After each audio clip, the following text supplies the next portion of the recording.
इस प्रकार परमात्मा कहते हैं कि यदि तुझे सुख चाहिए तो केवल परमात्मा की भक्ति में लगा रहे, और इसकी भक्ति करते करते भी यदि तुझे कोई परेशानी आती है तो शुक्र मना उस मालिक का कि तो चरणों में था, चरणों में नहीं होता तो वहां और ज्यादा कष्ट हो जाना था। जैसे हमने कई अनजान बहन भाई जो तत्व ज्ञान से परिचित नहीं होते, परमात्मा के संविधान से पूर्ण रूप से जानकार नहीं होते, तो मन में थोड़ा सा कोई हानि हो जाती है तो खोट पैदा कर देते हैं।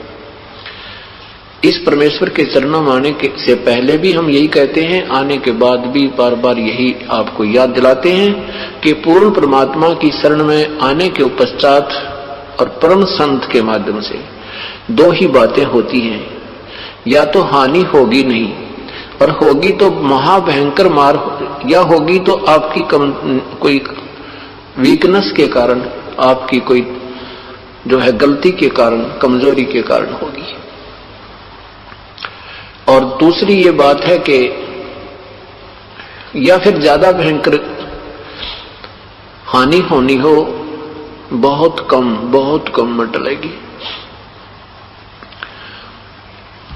कई अनजान भक्त आत्मा बहन भाई कहते हैं जी ये भी काम, हमने पाठ भी करा दिया, हम तो जोत भी चढ़ा दिया उनके लिए, और सत्संग में भी आते रहते हैं, फिर भी हमारा ऐसे नुकसान हो गया। अब ये पहले तो ये कहना ही नादानी है, ये कमजोरी। हम उनको कहते हैं फिर आपने कोई गलती की होगी, कहते हैं नहीं हमने कोई गलती भी नहीं की। तो पहली गलती तो ये है कि हमने न्यू कर दिया, पाठ भी करवा दिया, हमने जोत भी चढ़ा दी, हर सत्संग में भी आते हैं, फिर भी हानि होगी, यह भी कमजोरी ही है, यह भी गलती ही है। भगवान के विषय में ये कहना नहीं चाहिए। ये ऐसा कह रहे हो आपको ज्ञान कति नहीं। पहली बात तो यह है कि आप ना तो दान कर सकते, ना पाठ करा सकते, ना आप जोत चढ़ा सकते। क्यों नहीं चढ़ा सकते? क्योंकि हमारे ऊपर अन्य आपत्तियों का इतना ढेर है। कहीं डॉक्टर के पैसे लग जाते, कोई घर का सदस्य शराब पीने लग जाता, वो सारा काम बिगाड़ देता है।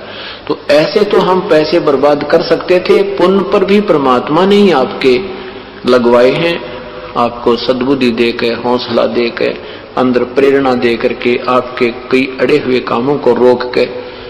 कुछ तो ऐसी आपदाएं होती हैं कि हमें पता भी नहीं लगता, परमात्मा आने नहीं देता, और हम कुछ कमजोरी कर जाते हैं या बहुत ही भयंकर मार होती है, वो थोड़ी बहुत हमारे तक पहुंचती है, हम उसी को मान लेते हैं भाई क्यों हो गया।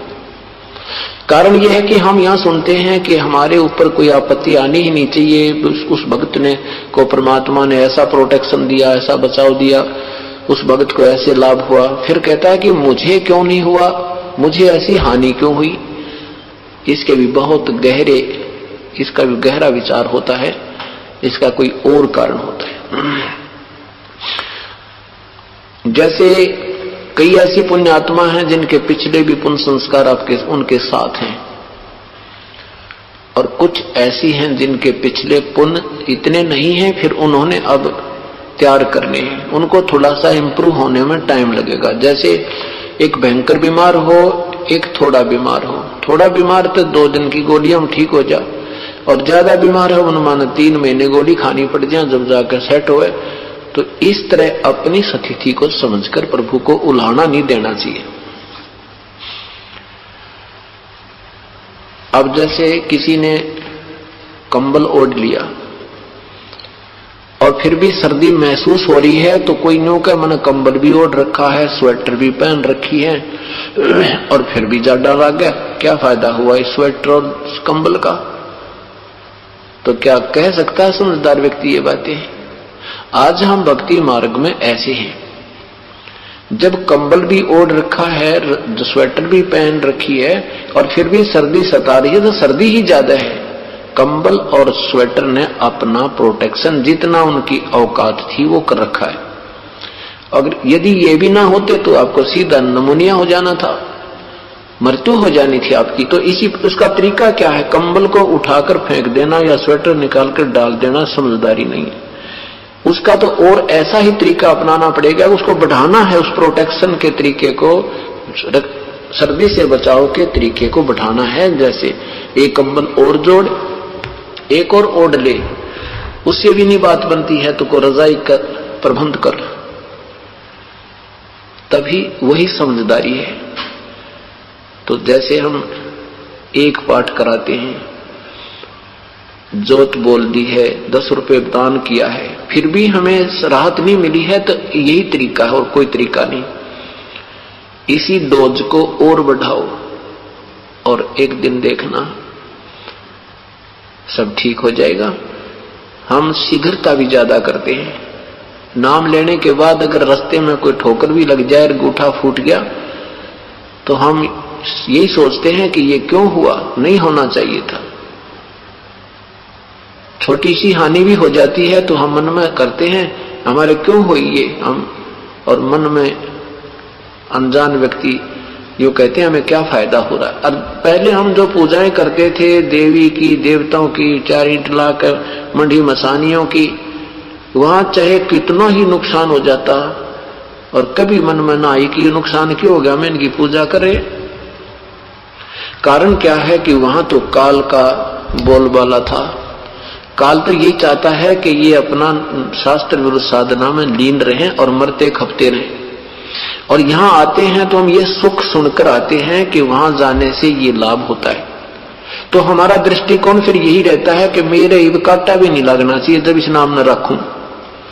अरे तेरा भला हो, ये ज्ञान बनाओ, थोड़ा सा ज्ञान को आधार रखो, जब ये मार्ग चलेगा। और कुछ दिनों के बाद देखना, 2-4 साल 2-3 वर्ष दो मालिक को,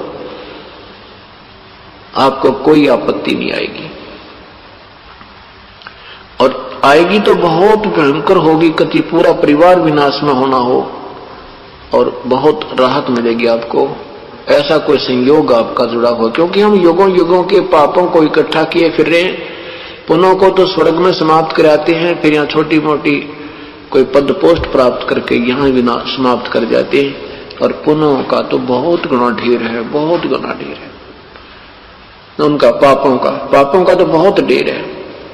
तो उन पापों को अब हमने कम करना है, उसका तरीका है ये जो आपको विधि बताई है। सिमरन करो, सेवा करो, सत्संग सुनो, और ऐसे ही आपका आत्म कल्याण संभव होगा। तो परमात्मा कहते हैं इसमें थोड़ी सी शांति रखो। धीरे धीरे रे मना, धीरे सब कुछ होवे, माली सींचे सो घड़ा, समय आवे फल होवे। जैसे एक आम का पौधा बीजा जाता है, आम के पौधे को बीजते ही उसको फल नहीं शुरू हो जाते। आम के पौधे को बीजते ही उसमें फल नहीं शुरू हो जाते, उसको 12 वर्ष तक, 10-12 वर्ष लगते थे उसको पेड़ बढ़ने में। और तब तक उसमें सैकड़ों घड़े पानी के सिंचाई कर देता है माली, वो जानकार व्यक्ति जिसको पता है कि ये आम का बीज है और इससे ही फल लगेंगे, इतने लगेंगे कि 2 पीढ़ी तक समाप्त नहीं होंगे। इस दृष्टिकोण से उस वृक्ष को, उस पेड़ की वो परवरिश करता है, और जब बड़ा हो जाता है फिर देख फल लद पद हो जाते हैं। आप भी खावे, पड़ोसी भी तोड़ दे जावे, रिश्तेदारी तक पहुंचा जाता है। इसी प्रकार ये राम नाम का आम आपने बीजा है, इसको बड़ा होने दो थोड़ा सा, शीघ्रता मत करो। थोड़े से दिन देखो, मालिक का इंतजार करो उस दिन की, फिर देखना तुम होए। आपको स्वप्न में भी दुख नहीं आएगा, और आएगा तो इतना हल्का होकर जाएगा, आपको महसूस हो जाएगा कि हाँ ए भगवान आपने बहुत शुक्र रखा हमारा, आपको ऐसा महसूस हो जाएगा। इस ज्ञान को जितना फैलाओगे आपको उतना ही पुण्य मिलेगा, ये सत्य मान लेना।